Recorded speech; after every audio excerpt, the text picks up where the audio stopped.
All right, friends, back to the 56. Now that we've got the Holley Sniper EFI and Hyperspark tuned and running great, it's time for the next project, which is new heads. I have 882 smog heads on this thing now with 76cc chamber low compression heads and low flow heads, and I've got these new Liberty aluminum heads to put on.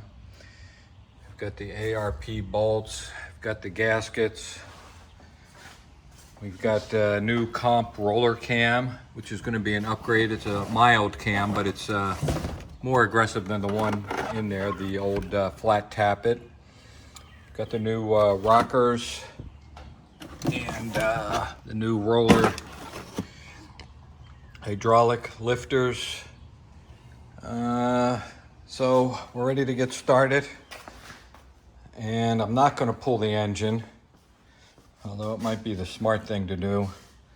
But I think what I'm going to do is pull the grill, which means pulling the radiator, draining the radiator, pulling the grill, taking all the accessories off the front, pull the intake manifold, the headers, and replace the cam and the heads. So let me get started. Draining the radiator, and then I'll unhook the alternator and this one wire right here. All right, power steering pump is off. I'll leave this bracket bolted to the head. Air cleaner off. Move the fan and the shroud with these 4 bolts. Notice the ground there. Where does that ground go to? Goes to the headlight. 3 wires grounded on the driver's side radiator support. The lower driver's side radiator support. There's 3 washers behind it. And on the passenger side lower radiator support, there's a number of washers supporting that. And there's 2 more middle bolts holding the radiator in. All right, next job is to get the grill off. Geez, I really don't think, maybe that cam will fit through. I'm gonna try it. If it comes out, I can get it in without taking that grill off, because to get that grill off, the bumper's gotta come off and the headlight buckets, blah, blah, blah, blah. Now the water pump comes off. All right, we're about 12 hours into the project and it's finally disassembled. If it had to come off, even if it didn't have to come off, it came off. I mean, the headers, the front bumper, the grill, the radiator, the starter motor to drop the oil pan. The list goes on and on and on. Anyway, we're there. And I think I just pulled the cam out. So I think the next thing to do is to lube up the new cam and slide it in and put this front grille together while I still remember how it goes. All right, I used a cheap Harbor Freight puller. Got the old timing gear off the crank and put the new one on with an 1.25" socket and banged it on with a hammer. Cam in place. Timing chain and gears. 3 bolts with red Loctite torqued to 20 foot-pounds, and the tabs are all bent over, the locking tabs. So I think we're a tap dead center. We got the marks lined up. Good to go. Coated one side of the cover gasket with Permatex aviation gasket sealer, and coat it, the block with it, and you let that dry, and then you glue the gasket on. And then I'll use a semi-permeable Permatex on the outside of the gasket. Actually, I'll use this ultra black on the outside, and then I'm going to coat this with break-in oil. Yeah, I'm going to put this new seal in too, the crank. And I just like putting a dab of the black ultra here before I put the seal in, especially on this chrome. Well, getting ready to install the heads. I was reading the directions on the gasket, and they modified the gasket. They made 2 holes smaller for the water cooling, and they added a 7/16 hole to keep the exhaust valves on these middle 2 cylinders, which are really close, cooler. And my block did not have that hole. So I just drilled it right here. And what I did was I measured the depth of this hole, and I set a small drill to drill 7/8, maybe 3/4 of the way there, then another drill larger till I got to the big drill, and then drilled it through. Then I took a shop vac and sucked like crazy to get, and it was sucking a lot of coolant out, but I'm sure it was getting particles out too. And before I started, I masked with masking tape this whole area, and I covered the intake gallery here. So I've got both of those holes. I feel pretty good about it. And now I'll put the gaskets on, and these Felpro 1003 gaskets have an up on them right there, so that faces up. And I'll put the gaskets on, put the heads on. I've got the new ARP bolts, head bolts. I'm going to coat the threads of these with, first I'll clean the oil off, then well, either way, I'm going to put a number 2 Permatex gasket sealer on it, because most of these bolts go into a water jacket, and that's what they tell you to do. It's a little controversy whether to use Teflon tape or not. I don't know. Why take a chance? Everybody seems to agree the Forma gasket number 2 works well. So then we'll follow the torque sequence on the heads and get those heads bolted in there. It'll be a big next step. Okay, got the washers on. The chamfered side of the washer goes toward the bolt head. Putting the number 2 Permatex on the threads, and I'll do them all and then start putting them in place before I torque. All right, got the first head in, torqued up, followed the sequence. First one I did maybe 5 or 10 pounds before I went to the 35, the 45, and the 70. Got 2 brand new torque wrenches, so I checked them against each other. And the bolts that I could get without an extension, I checked without an extension. And if I was holding this straight and pivoting right here, they were very, very close. I couldn't distinguish the difference between 70 foot-pounds with the extension and without. Maybe with the technique I was using, I don't know, but I feel confident that I've got 70 foot-pounds in the proper sequence. So on to the next head. All right, both heads on. It's time to drop the lifters in. I was told by my professional builder not to pre-soak these, but I will put a little break-in lube on the outside. And he did tell me to prime the hell out of the oil pump and watch all the oil flow before putting the intake manifold back on. So we will do that. All right, time to determine the push rod length, which I had already done. I'll explain how I did it. There's a lot of different methods to do it. This is an adjustable push rod. It screws in and out. One turn is 0.05 inches. So what I did was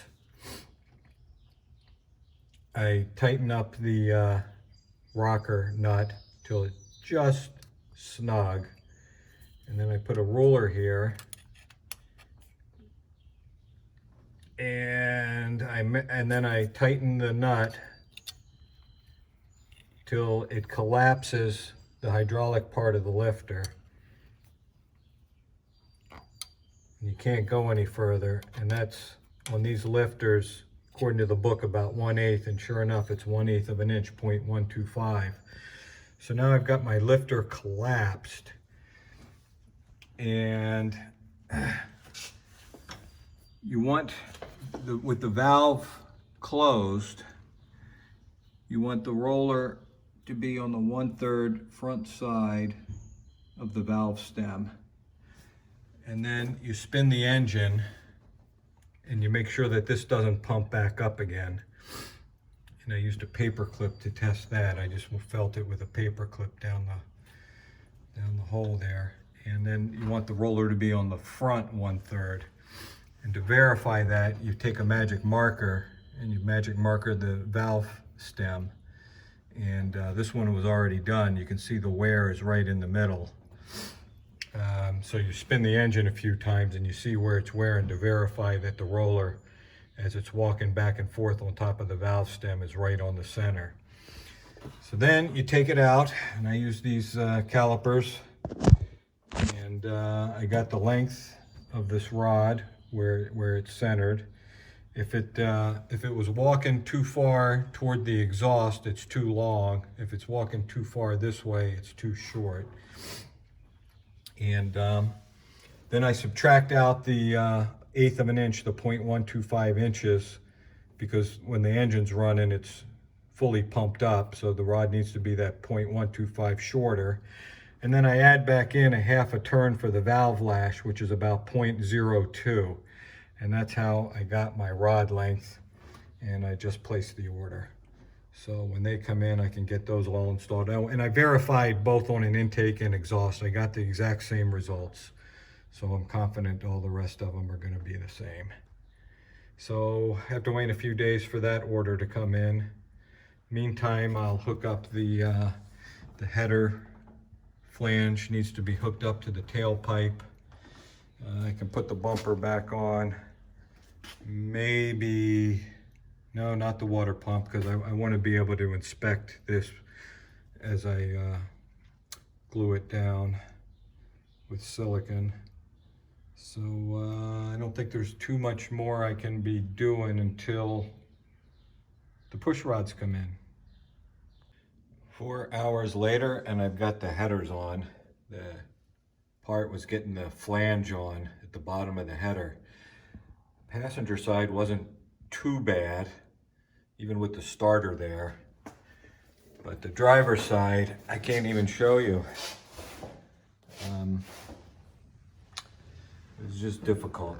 It's way down in there. And it was, I had to cut some sockets shorter and use swivel heads and all kinds of tricks, but I finally got it.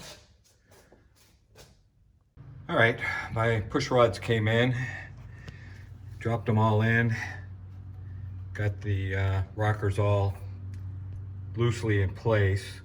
Got the engine on top dead center, so I know these two are off the lobe. So what I do is just tighten this nut up so it just snug. And then I tighten it 3/4 of a turn. 3/8 studs, 42 thousandths per turn. If I go 3/4 of a turn, I'm 30 thousandths, and that's going to be my preload. I'll do all the cylinders while we're off the lobes, turn the crank appropriately, and get all these valve lashes set. With the valve lash set, I'll tighten all these set screws in the middle of the locking nut. All right, got all these torqued to 15 foot-pounds. It seemed to be the consensus. It felt about right. Now we got to prime the oil pump. So I got this oil pump primer on Amazon, about 20 bucks. Goes down in the distributor, and this lines up with the oil pump. And you spin it for a couple minutes, and you make sure that oil's coming out of all the push rods, and you keep track of it, and you turn this a quarter turn at a time, and then go again until you're confident that oil is flowing properly throughout the engine. All right, I got oil coming up out of all the lifters.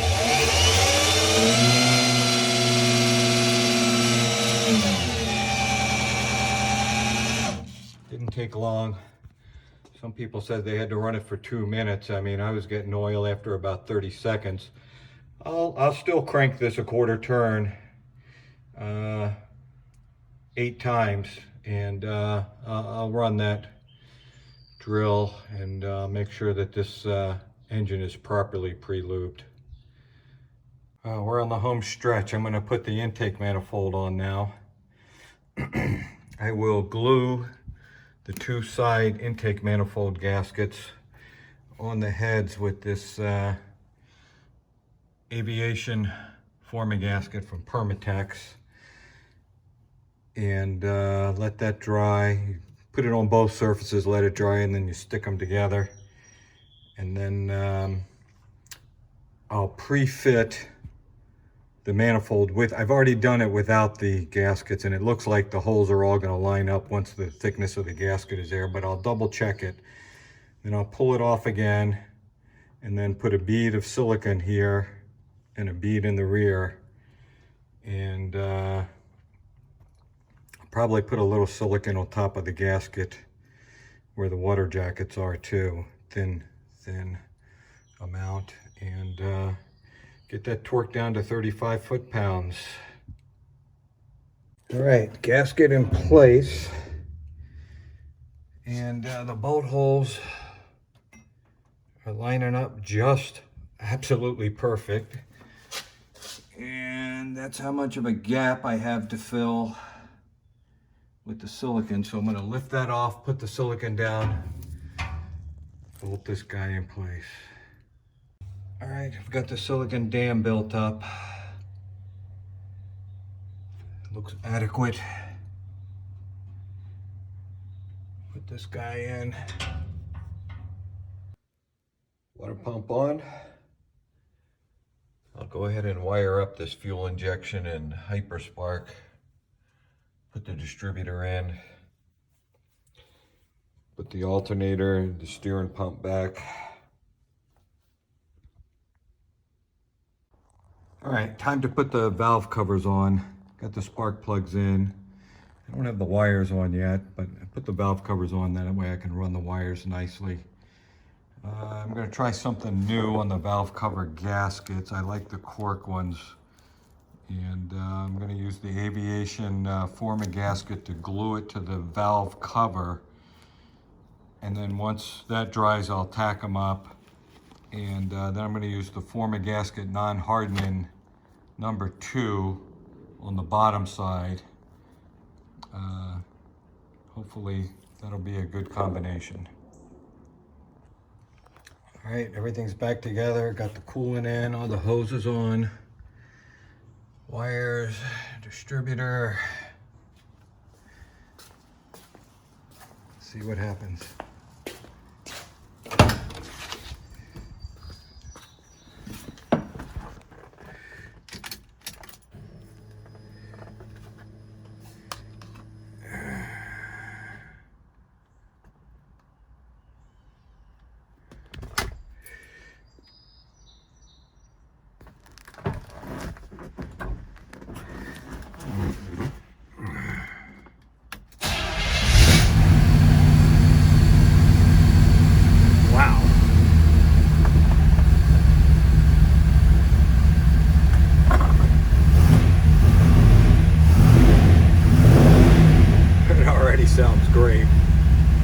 get some high test gas in this thing, that's for sure.